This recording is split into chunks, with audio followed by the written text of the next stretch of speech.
বিয়ের প্রথম রাতে আমার ছেলের ঘর থেকে চিৎকার শোনা যায়।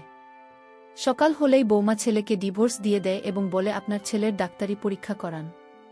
আমি আমার ছেলেকে 3 বার দিয়ে দিয়েছি এবং এই একই ঘটনা 3 বারই ঘটেছে। চতুর্থবারের মতো আমি নিজেই আমার ছেলের ঘরে কনে সেজে বসেছিলাম। 10 মিনিট পরে যা ঘটেছিল তা আমার আত্মাকে নাড়া দিয়েছিল। কারণ আমার ছেলে। হ্যালো বন্ধুরা, কেমন আছো তোমরা সবাই? আমি তোমাদের সবার প্রিয় কেয়া আপু, তোমাদের জন্য নিয়ে এলাম একটা নতুন গল্প। গল্পটি শোনা মাত্রই আশা করি তোমাদের দাঁড়িয়ে যাবে এবং তোমরা সবাই হাতের কাজ করতে হেডফোন নিয়ে বসে যাও। প্রতিদিন নিয়মিত গল্প পাওয়ার জন্য আমার চ্যানেলটি সাবস্ক্রাইব করে নোটিফিকেশন বেলটি অল করে রাখুন। তো গল্পটি শুরু করা যাক। আজ আমার ছেলের দ্বিতীয় বিয়ে। তার প্রথম বিয়েতে কি হয়েছিল আমি তা ভুলে যেতে চেয়েছিলাম, কারণ সেটি একটি খুব অদ্ভুত ঘটনা ছিল। আজ ছিল তার দ্বিতীয় বিয়ে। আমি নিশ্চিত ছিলাম যে নতুন বউ আমার ছেলের যত্ন নেবে। আমার ছেলে অনেক টাকা উপার্জন করেছিল। সে খুব ভালো এবং খুব সুন্দর দেখতে ছিল। সে এই পরিবারের একমাত্র উত্তরাধিকারী ছিল। তাই সবাই তাকে ভালোবাসত। সেই জন্য এই বিষয়টা কারোর অদ্ভুত মনে হয়নি। তার দ্বিতীয় বিয়ে এত তাড়াতাড়ি হতে চলেছে সেই জন্য আমার হৃদয় ধড়ফড় করছিল। রাত যত ঘনিয়ে আসছিল, আমার হৃদয়ে তত দ্রুত স্পন্দন করছিল এবং আমি খুব চিন্তিত হয়ে পড়েছিলাম। আমার মেয়েও এ বিষয়ে সবটা জানত। তাই সেও আমার মতোই চিন্তিত ছিল এবং বলেছিল যে যদি আজ এই ঘটনা আবার ঘটে তবে কি হবে। আমি বললাম, তুমি ভালো কিছু বলো। আমি এমনিতেই চিন্তিত। এখন সব অতিথি এসেছেন গতবার দেশে মহামারীর কারণে আমরা এত লোককে আমন্ত্রণ জানাতে পারিনি। তাই আত্মীয় স্বজন সবাই অনেক উৎসাহ নিয়ে এই বিয়েতে এসেছিলেন। সেই জন্য মানুষ আগের বিয়ে সম্পর্কে তেমন কিছু জানত না এবং কি হয়েছিল তাও জানত না। আর এটাও জানত না যে তাদের আবার বিয়ে কেন হচ্ছিল। আমার ছেলে এতে খুব খুশি ছিল। কোনো সমস্যা ছিল না, যেহেতু এই স্ত্রী তার প্রথম স্ত্রীর চেয়ে বেশি সুন্দরী ছিল এবং বয়সের দিক থেকেও ছোট ছিল। তাই সে সুখী হবে এটাই স্বাভাবিক। তখন শীতকাল ছিল। বেশিরভাগ অতিথিই বাড়ির মধ্যে ছিলেন আর অনুষ্ঠান বাইরে চলছিল। নাচ গান চলছিল। লোকেরা একে অপরের সাথে মজা করছিল। আমি বৌদিকে বলেছিলাম যে কনে অন্য শহর থেকে এসেছে এবং সে খুব ক্লান্ত। আমার মনে হয় আজ তাকে বরের ঘরে পাঠানো উচিত নয়।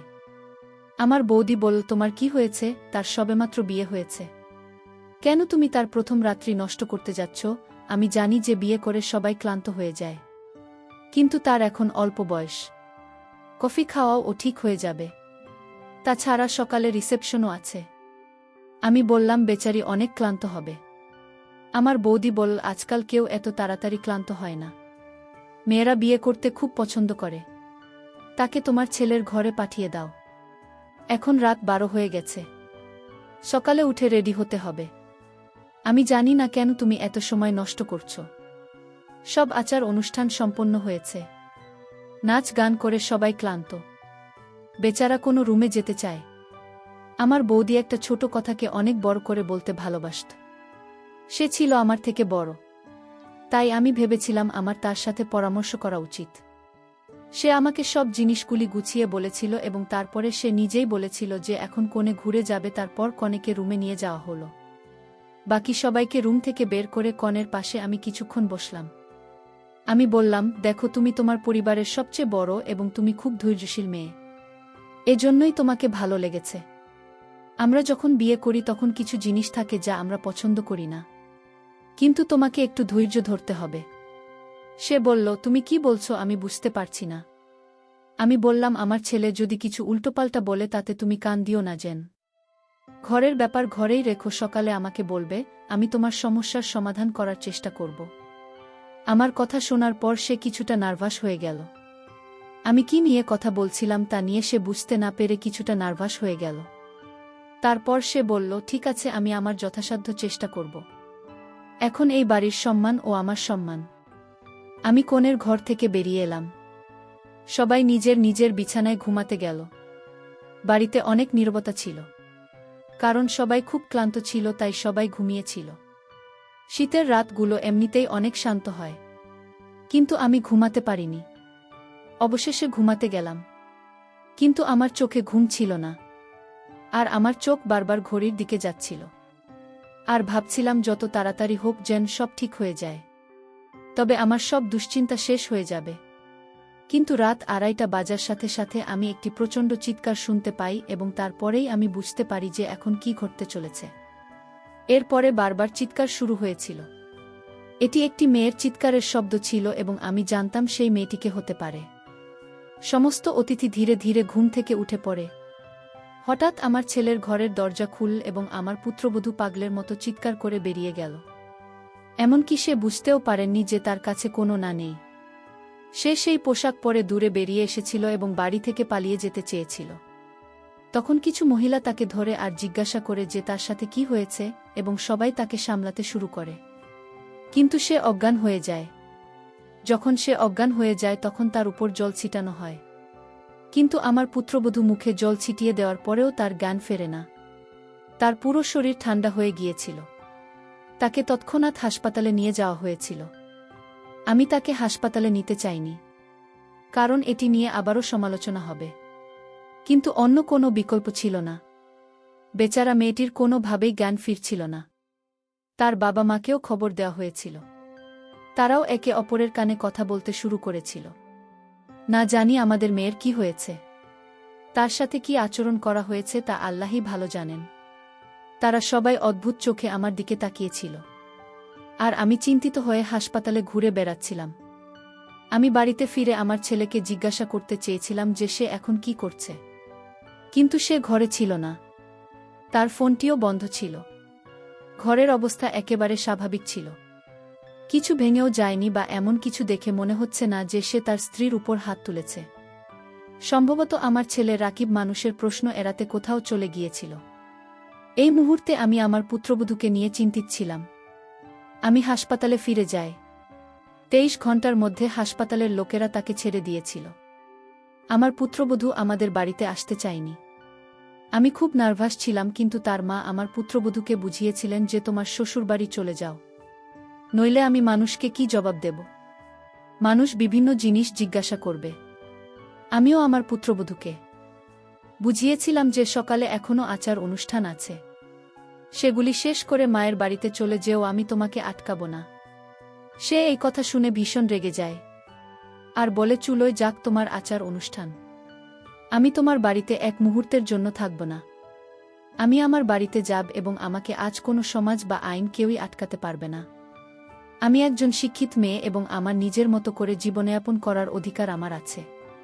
আমি তোমার ছেলের সাথে এক মুহূর্তের জন্যও থাকতে চাই না। আমার পুত্রবধূ তার রায় দিয়েছে। আমি চোখের জল নিয়ে তার দিকে তাকিয়েছিলাম। আমার প্রথম পুত্রবধূর ক্ষেত্রেও এই একই ঘটনা ঘটেছিল। সে ছিল আমার খুব প্রিয়। সে আমার মেয়ে বন্ধু ছিল এবং আমার মেয়ে তাকে খুব পছন্দ করত। সে খুব আনন্দের সাথে তাকে বাড়িতে নিয়ে আসত।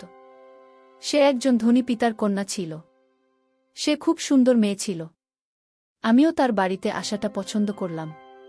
কিছুদিনের মধ্যে আমার মনে হয়েছিল যে সে রাকিবকে পছন্দ করতে শুরু করেছে এবং সেই কারণেই আমি সম্পর্কটি পাঠিয়েছি। কিন্তু বিয়ের পরে তার সাথেও একই ঘটনা ঘটেছিল।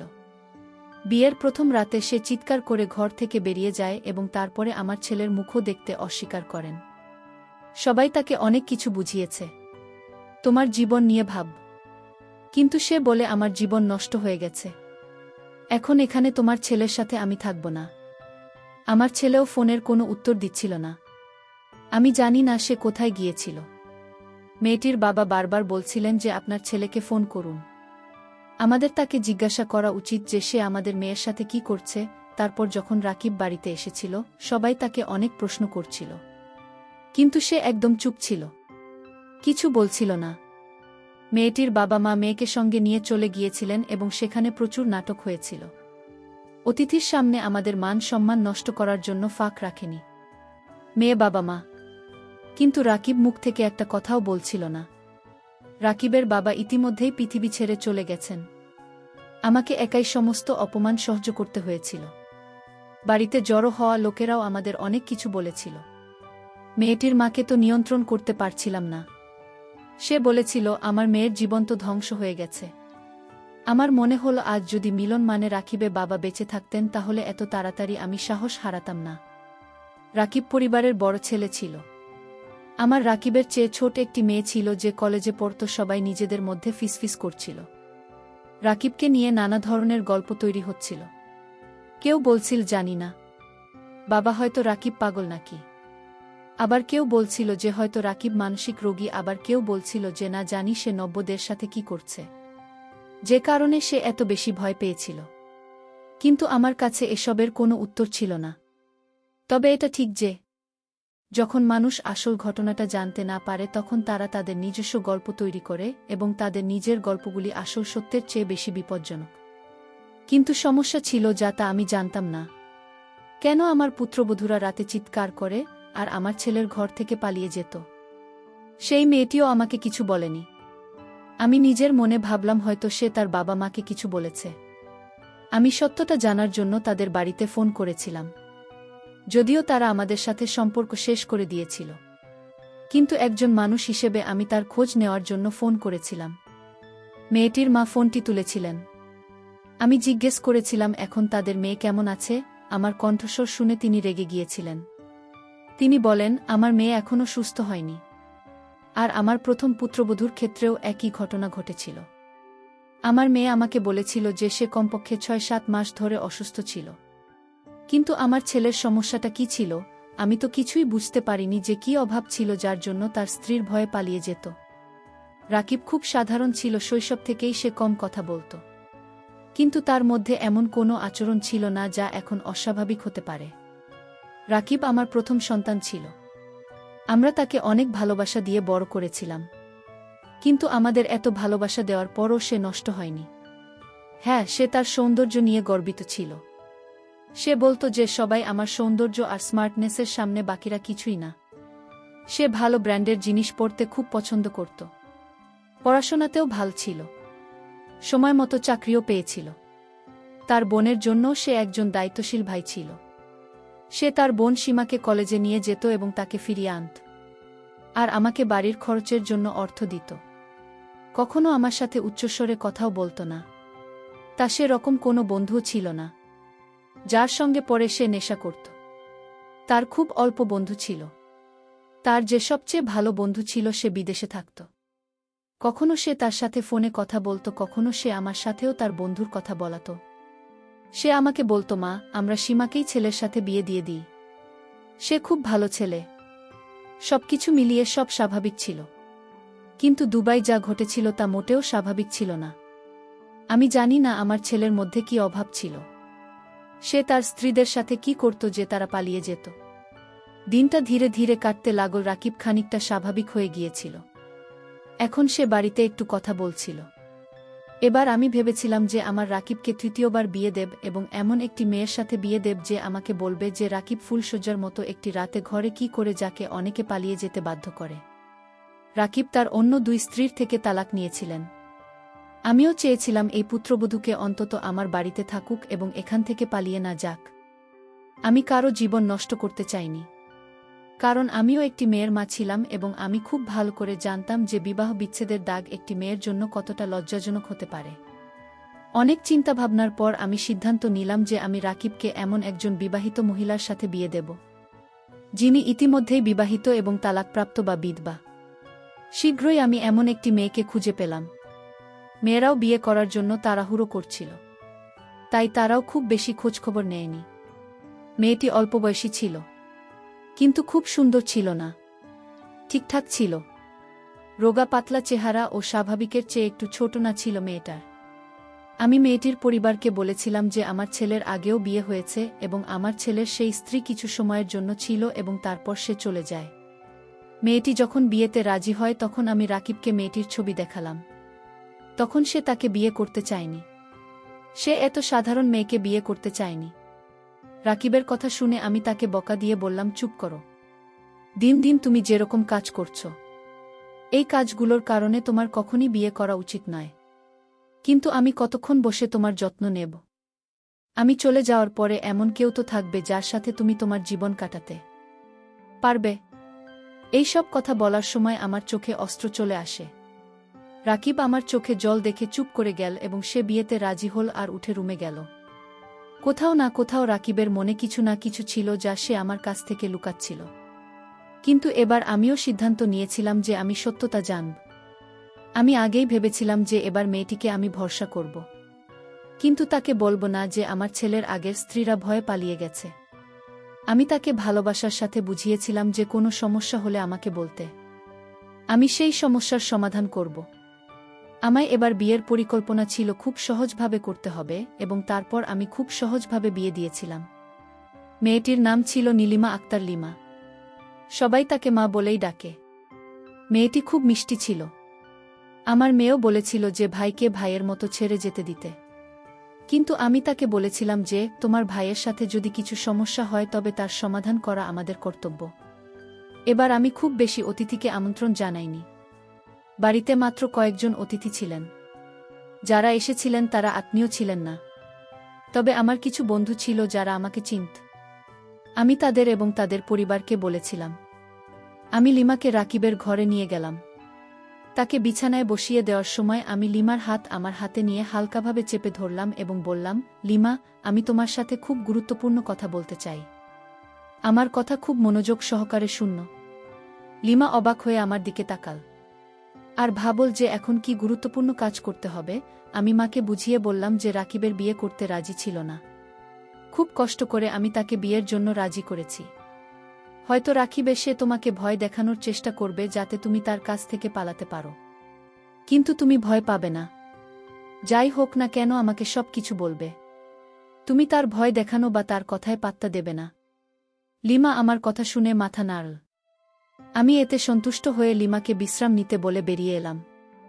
আমি আমার রুমে যাইনি। সীমা সোফায় শুয়েছিল। আমি সীমাকে তার রুমে পাঠিয়ে দিলাম। বললাম যে তুমি ঘুমাতে যাও, অনেক রাত হয়ে গেছে। সীমা রুমে যাচ্ছিল এবং যেতে যেতে সে বলেছিল যে মা, তুমি যা কিছু করছো সব ভুল করছো। তুমিও একদিন বুঝতে পারবে প্রতিটি সমস্যার সমাধান শুধু বিয়ে নয়, তুমি কোনো মেয়ের জীবন নষ্ট করতে পারো না। সীমা চলে গেলে আমি সোফায় শুয়েছিলাম। আমি মনে মনে আমার আল্লাহকে স্মরণ করছিলাম এবং প্রার্থনা করছিলাম যে হে আল্লাহ, এই রাতটি ভালোভাবে কেটে যাবে। এমন নীরবতা ছিল যেন মনে হচ্ছিল এটা কোনো ঝড় আসার আগে মুহূর্তের নীরবতা। ঘড়ির ঠিক এটাও আমার মাথায় হাতুড়ির মতো লাগছিল। আমি আল্লাহকে দেখছিলাম। তারপর আমি যা ভয় পেয়েছিলাম সেটাই ঘটল। লিমা চিৎকার করে বেরিয়ে এসেছিল এবং পাগলের মতো বাড়ি থেকে পালিয়ে যেতে চেয়েছিল। আমি তাকে কিছুটা শান্ত করেছিলাম, কারণ সে কিছু বলার মতো অবস্থায় ছিল না। একটু শান্ত হলে সে ঘৃণাভরে বলল যে আগে তোমার ছেলের মেডিকেল পরীক্ষা করানো উচিত ছিল। তুমি যদি এটা করতে তাহলে তোমাকে আমাকে এই দিনটা দেখতে হতো না। লিমা খুব বুদ্ধিমান ছিল, তার আর কোনো উপায় ছিল না। সে যে কোনো মূল্যে বিয়ে করার কথা ভেবেছিল। কিন্তু লিমাও এই সম্পর্ক বজায় রাখতে পারেননি এবং সে রাকিবকে ছেড়ে চলে যায়। পরের দিন লিমার বাড়ি থেকে ফোন আসে ছেলে যাতে আমাদের মেয়েকে ডিভোর্স দিয়ে দেয়। অন্যথায় আমরা আদালত থেকেও এই কাজটি করতে পারি। আমি হতবাক অবস্থায় ফোন ধরে সোফায় বসেছিলাম, কারণ এখন কোনো অবস্থাতেই কেউ রাকিবকে গ্রহণ করতে রাজি ছিল না। আমি আগে যে পুত্রবধূদের নিয়ে এসেছিলাম সে ধনী পরিবারের ছিল এবং সুশিক্ষিত ছিল।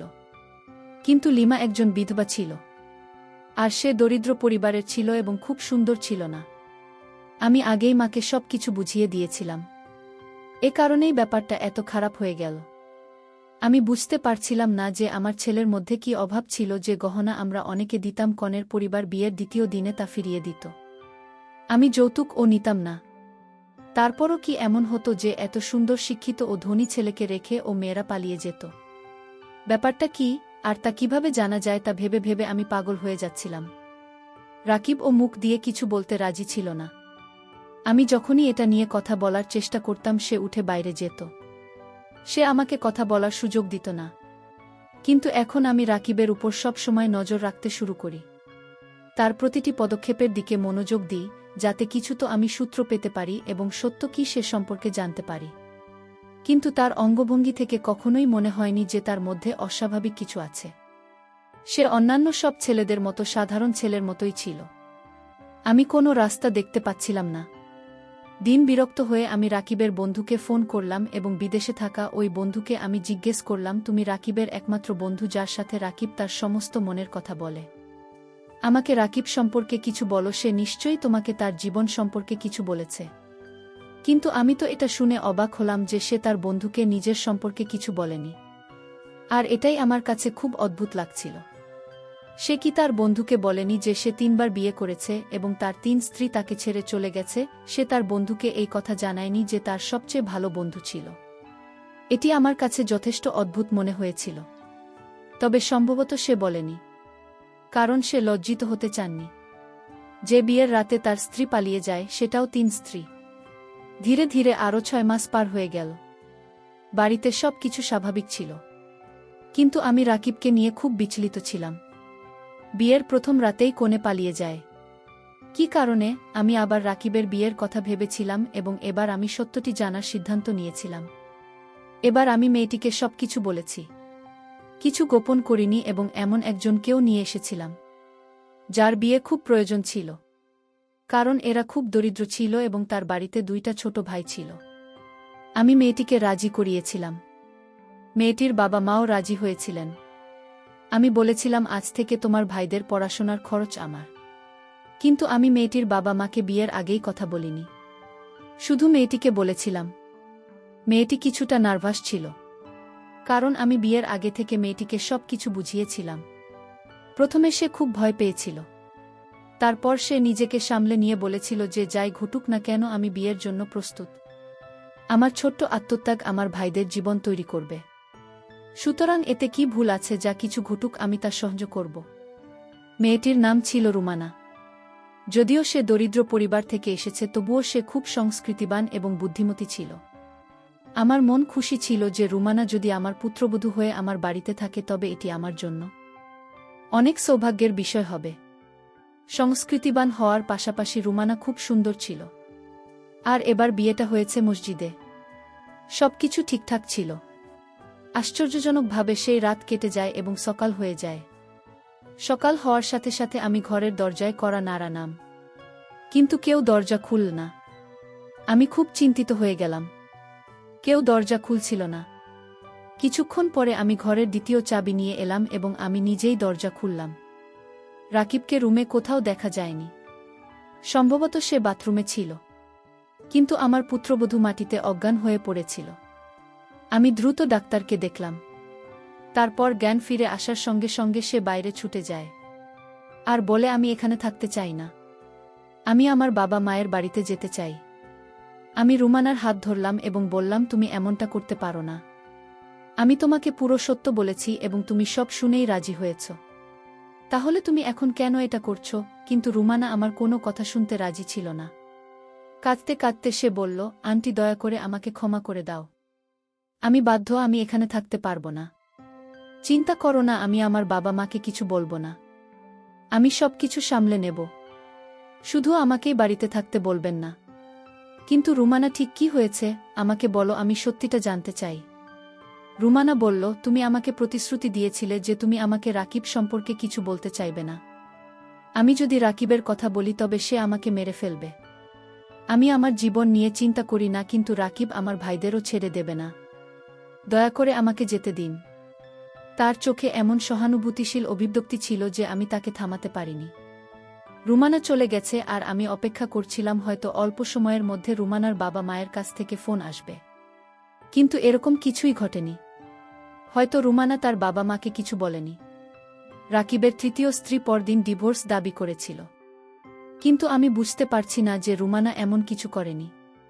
এর অর্থ হলো না কেবল আমার ছেলের স্ত্রী ছিল। আমি রাকিবের চেক আপ করাতে চেয়েছিলাম, কিন্তু রাকিব কখনো এটি করতে দেয়নি। তাই একদিন আমি রাকিবের খাবারে ঘুমের ওষুধ মিশিয়ে দিলাম। অরবিন্দ গভীর ঘুমে যাওয়ার সাথে সাথে আমি ডাক্তারকে ফোন করলাম। ডাক্তার রাকিবের কিছু নমুনা নিয়ে বললেন যে রিপোর্ট আসার সাথে সাথে আমি আপনাকে বলবো। ডাক্তার চলে গেলেন এবং তারপর আমি অধীর আগ্রহে রাকিবের রিপোর্টের জন্য অপেক্ষা করলাম। পরের দিন ডাক্তার আমাকে ফোন করলেন এবং তিনি বলেছিলেন যে রাকিব সম্পূর্ণ স্বাভাবিক এবং তার সমস্ত রিপোর্ট স্বাভাবিক এসেছে। আমি ভাবলাম, রাকিব যদি স্বাভাবিক থাকে তাহলে বিয়ের প্রথম রাতেই তার স্ত্রীরা পালিয়ে যায় কেন? রুমানার বাবা মা আমাকে অনেক শ্রদ্ধা করতেন। হয়তো তারা সত্যটা জানতেন না। তারা ভেবেছিলেন আমি তাদের মেয়েকে বাড়িতে নিয়ে যেতে এসেছি। আমাকে দেখে রুমানা ভয় পেয়ে গেল। সে আমার পাশে অল্প সময়ে বসেছিল এবং ঘরের ভিতরে চলে যায়। আমাকে দেখে রুমানা বলল, আন্টি, আমি তোমাকে আগেই বলেছিলাম যে আমি তোমার বাড়িতে থাকতে পারবো না। তাহলে তুমি আমাকে নিতে এসেছ কেন? আমি রুমানাকে খুব ভালোবেসে আমার পাশে বসালাম এবং তার সামনে হাত জোড় করে বললাম, তুমি এখন আমার আশা, শেষ আলো। আমার ছেলের কি অভাব আছে তা কেবল তুমি বলতে পারো। একজন অসহায় মা হাত জোড় করে তোমার কাছে ভিক্ষা চাইছে। দয়া করে অস্বীকার করো না। আমার চোখে জল দেখে রুমানা আমার হাত ধরে বলল, আন্টি আমি অসহায়। দয়া করে আমার সামনে হাত জোড় করবেন না। রুমানা যখন কোনোভাবে সত্য বলতে রাজি হয়নি তখন আমি রুমানাকে বললাম, ঠিক আছে তোমাকে কিছু বলতে হবে না। আমি নিজের চোখেই দেখব। কিন্তু তুমি তো আমাকে সাহায্য করতে পারো তাই না? তুমি আজ রাতের জন্য আবার আমার ছেলের ঘরে থাকো। আমি নিজের চোখে পুরো সত্যটা দেখব। প্রথমে রুমানা ভয় পেয়েছিল। কিন্তু আমি অনেক কিছু বুঝিয়ে বললাম যে আমি তোমার সাথে থাকব। তোমার কিছু হবে না। সে রাজি হয়ে গেল। আমি রুমানাকে আমাদের বাড়িতে নিয়ে এসেছি।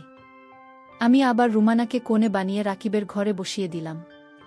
আমি আগেই রাকিবকে ফোন করেছিলাম যে রুম আনা বাড়ি এসেছে, তুমি অফিস থেকে তাড়াতাড়ি চলে এসো।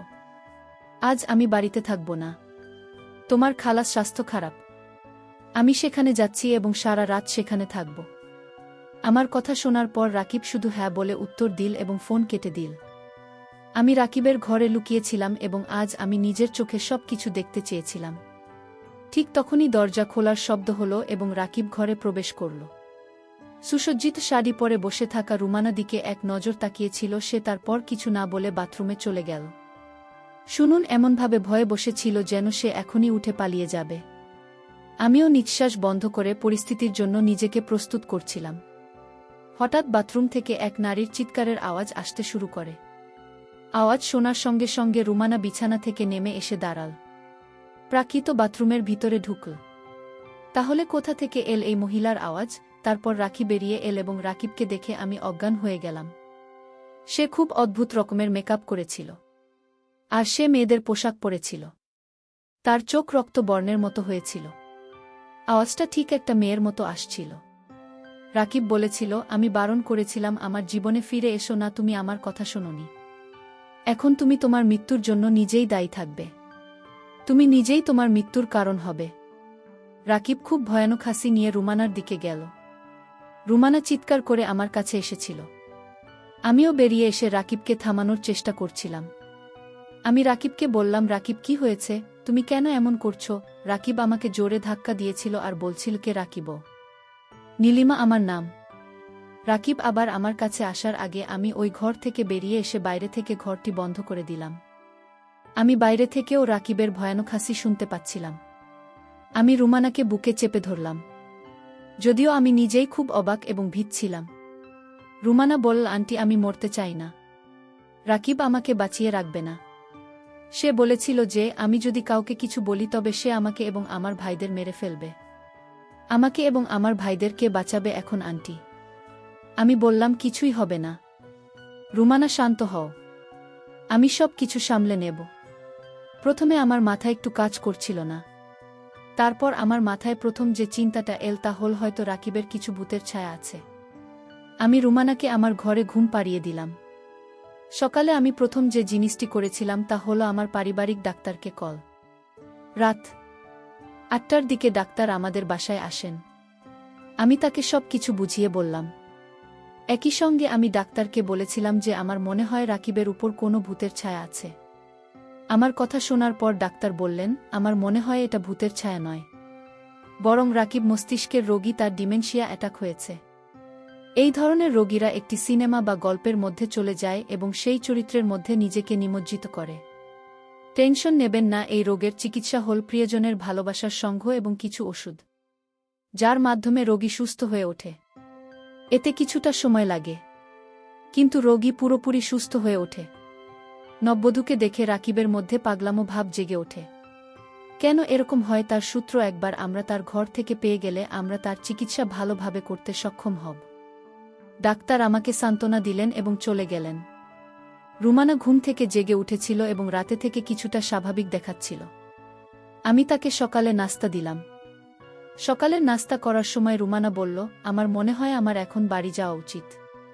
ভালোবেসে রুমানার মাথা স্পর্শ করে বললাম, রুমানা, প্রথমে তুমি আমাকে আন্টি বলা বন্ধ করো, তারপর আমাকে আম্মা বলে ডাকো। আর দ্বিতীয়ত, এটা এখন তোমার বাড়ি। রুমানা বলল, নিজের চোখে সবকিছু দেখার পরেও আপনি কিভাবে এসব করতে পারেন? রোমানা খুব অবাক হয়ে জিজ্ঞেস করল, আমি তোমাকে বলেছি যে আমি সবেমাত্র ডাক্তারের সাথে কথা বলেছি। রাকিব একদম ঠিক হয়ে যাবে, শুধু তার একটু ভালোবাসা এবং একটু যত্ন দরকার, যা আমরা দুজনে মিলে তাকে দেব। বিশ্বাস করো মা, রাকিব খুব ভাল ছেলে। সে তোমাকে খুব ভালোবেসে রাখবে। আমি রুমানাকে খুব ভালোবেসে বললাম, রুমানা এখন একবার আমাকে আম্মা বলে ডাকো। আর রুমানা হেসে আমাকে আম্মা বলে ডাকল। যা শুনে আমার হৃদয় শিথিলতা এসেছিল। আমি আশার আলো দেখেছিলাম যে আমার ছেলে সুস্থ হয়ে উঠবে। রাত 10টা নাগাদ রাকিবের দরজায় কড়া নাড়তে শুরু করে। আমি হাত দিয়ে দরজা খুললাম। আমি রুমানাকে আমার রুমে পাঠিয়েছিলাম। রাখি ভালোভাবে দাঁড়িয়েছিল। আমাকে দেখে সে রেগে গিয়ে বলল, মা, আমার দরজা বাইরে থেকে কেন বন্ধ করেছেন? আমি অফিসে যেতে দেরি করছি। সে খুব স্বাভাবিকভাবে কথা বলছিল। আমি বললাম, আমি জানি না এটা কে দরজা বন্ধ করেছে। আচ্ছা চলো সকালে নাস্তা করি। আমি রাকিবের সামনে কিছু প্রকাশ করতে চাইনি। রাকিব সকালের নাস্তা করে অফিসের দিকে রওনা দিল। রাকিব অফিসের জন্য বের হওয়ার সাথে সাথে আমি প্রথমে রাকিবের রুমে গিয়ে খুঁজতে লাগলাম। আমাকে খুব বেশি পরিশ্রম করতে হয়নি। আমি সামনের বিছানায় কিছু বই দেখেছি। সুমন ও এখন আমার কাছে এসেছে। সমস্ত বই একই ছিল, সমস্ত বইয়ে কেবল একটি উপন্যাস ছিল, যেখানে নীলিমা নামে একটি মেয়ে ছিল। বিয়ের রাতে তার স্বামী তাকে ধাক্কা দিয়ে ঘর থেকে বের করে দেয় এবং পরের দিন আরেকজন নববধূকে নিয়ে আসে। নীলিমা ধীরে ধীরে মস্তিষ্কের রোগী হয়ে উঠেছিলেন। কনেকে দেখার সাথে সাথেই তার খিঁচুনি হতে শুরু করে। তারপর যখন সে অনেকে একটি বিয়েতে দেখতে পায়, তখন সে তাকে হত্যা করতে ছুটে যেত। নীলিমার শ্বশুরবাড়ির লোকেরা তাকে পাগল ঘোষণা করে। তার বাবা মায়ের বাড়িতে পাঠিয়ে দেয়। রাকিব নিজেকে নীলিমা চরিত্রে নামিয়ে এনেছিলেন। আমি ডাক্তারকে ফোন করে সবকিছু বলেছিলাম। ডাক্তার বললেন, ধীরে ধীরে রাকিবকে ভালোবাসার সঙ্গে বোঝাতে হবে। তাকে নীলিমার চরিত্র থেকে সরিয়ে আনতে হবে। ধীরে ধীরে ডাক্তারের ওষুধ, রুমানা ও আমার কঠোর পরিশ্রমের আকিব সেরে উঠতে শুরু করেন। রুমানা রাকিবের সামনে থাকত এবং কোনো মেকআপ করত না। রাকিবের আচরণে অনেক পরিবর্তন আসতে শুরু করেছিল। তার চোখে আমি রুমানার প্রতি ভালোবাসা দেখেছি। রুমানা যেখানেই যেত, রাকিবের চোখ তাকে অনুসরণ করত। রাকিবের চিকিৎসার পর 3 মাস কেটে গেছে। রুমানা রাকিবকে কঠোর পরিশ্রম এবং নিষ্ঠার সাথে সমর্থন করেছিল। নিশ্চয়ই আমি কিছু ভালো কাজ করেছিলাম, যার জন্য আমি রুমানার মতো পুত্রবধূ পেয়েছি। তা নিয়ে আমি নিশ্চিত ছিলাম। রুমানা তখনও আমার রুমে আমার সাথে ঘুমাত। কিন্তু আজ আমি ভাবলাম সবকিছু ঠিক করা উচিত। আমি রুমানাকে বলেছিলাম, রুমানা, আজ তোমাকে একটা পদক্ষেপ নিতে হবে, আর তারপরে তোমার জীবনে সুখ আসবে। রুমানা চিন্তিতভাবে আমার দিকে তাকাতে শুরু করল। তারপর আমি তাকে বুঝিয়ে দিলাম যে রুমানাকে আজ রাকিবের ঘরে কনের মতো বসতে হবে। রুমানা আমার কথা শুনে ভয় পেয়েছিল। তখন আমি বললাম, রুমানা, তোমার ভয়ের কিছু নেই। আমি দরজা খোলা রাখব। তোমাদের দুজনের মধ্যে সবকিছু ঠিক না হওয়া পর্যন্ত আমি দরজার বাইরে দাঁড়িয়ে থাকব। যদি তুমি কিছু ভুল খুঁজে পাও তবে সাথে সাথে চলে যেও। সেই রাতে রাকিব আসার আগে আমি রুমানাকে কনের মতো সাজিয়েছি। রাকিবের বিছানাটা খুব সুন্দরভাবে সাজানো হয়েছে। রাকিবের আসার জন্য অনেকটা সময় ছিল। আমি রুমানাকে বিছানায় সাজিয়ে বসিয়ে বাইরে চলে এলাম। খাবার খাওয়ার সময় রাকিবের চোখ এখানে সেখানে কিছু খুঁজছিল। আমি বুঝতে পারলাম রাকিব কাউকে খুঁজছে। কিন্তু আমি জানতাম না যে আমি কিছু বলার আগেই সীমা বলবে, ভাইয়া, বৌদি তোমার। সীমা তার কথা শেষ করার আগেই আমি তাকে চুপ করিয়ে দিলাম। আমি হেসে বললাম, রাকিব, তুমি আগে খাবার শেষ করো, তারপর তো আমার রুমে যাও। তুমি তোমার প্রশ্নের উত্তর পাবে। রাতের খাবার খেয়ে রাখি তার রুমে গেল। আমার হৃদয় জোরে জোরে ধড়ফড় করছিল। আমি জানি না যে এখন কি হতে যাচ্ছে।